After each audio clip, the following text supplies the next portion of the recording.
Hai sahabat Vita, saya Dr. Maria Tresia Bonang, spesialis anak dari Rumah Sakit RKZ Surabaya.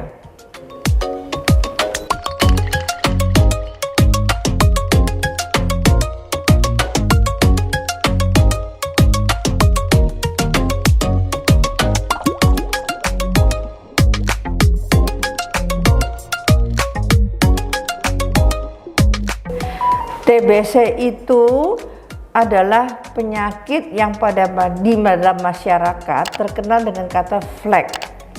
Ada fleknya di paru-paru. Satu. Kedua, perlu dipahami, TBC itu bukan penyakit keturunan. Itu penyakit infeksi. Dia disebabkan oleh kuman TBC namanya Mycobacterium tuberculosis. Banyak jenis TBC, bukan hanya TBC paru. Bisa TBC kulit, TBC kelenjar yang di lehernya ada pembesaran, lalu TBC tulang, TBC jantung, yang paling bahaya TBC otak. Jadi itu yang mesti dipahami oleh masyarakat, bukan hanya TBC paru.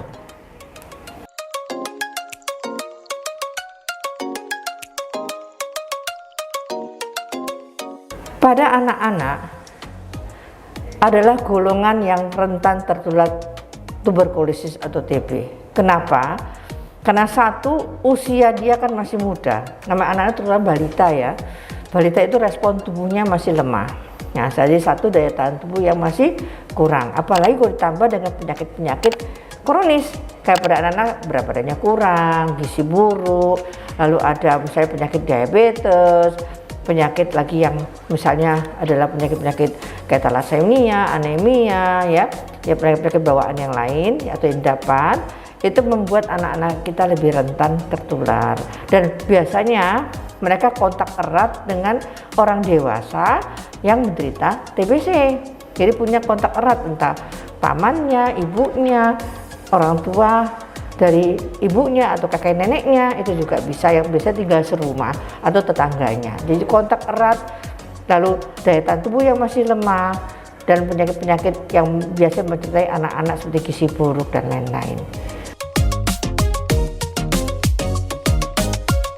Penularan TBC itu melalui udara, yaitu droplet atau air liur dari penderita TBC yang keluar waktu dia bersin, dia bernyanyi, dia berbicara, itu ada dalam udara. Nah, itu yang bisa menular pada kita atau anak-anak.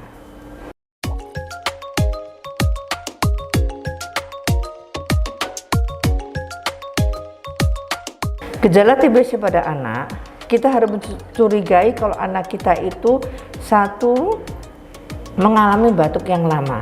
Jadi batuknya itu lebih dari 2 minggu. Kedua, ada panas yang tanpa penyebab, itu juga lebih dari 2 minggu. Ketiga, berat badannya mengalami stagnan atau tetap tidak naik atau bahkan turun dalam 2 bulan. Ya. Nah, keempat, anak terlihat lesu, tidak semangat. Itu kita harus mencurigai apakah anak kita ada TBC atau tidak.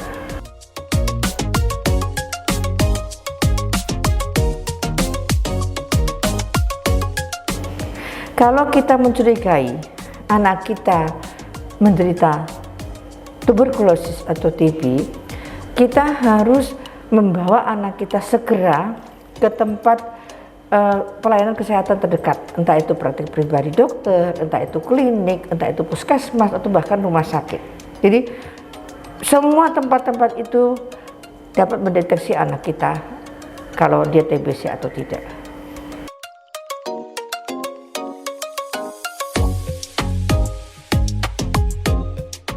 Pengobatan TBC pada anak umumnya hampir sama dengan dewasa. Jadi lama pengobatan kalau untuk paru-paru itu 6 bulan. Kalau untuk yang TBC di luar paru itu bisa 12 bulan. Dan harus diberikan setiap hari, tidak boleh ada yang terlompati. Jadi setiap hari mesti minum selama 6 bulan atau 12 bulan.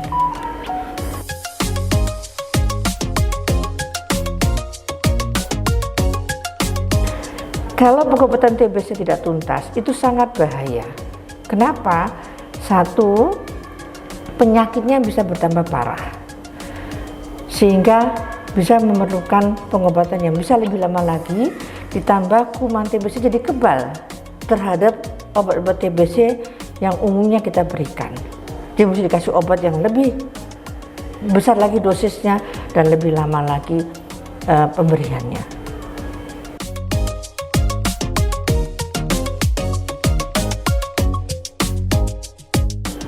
Para orang tua, bila kalian mendeteksi dengan gejala yang saya sebut tadi, panas lama, batuk lama, anaknya lesu, ya, berat badan gak naik-naik pada anak-anak kita, jangan tunda-tunda.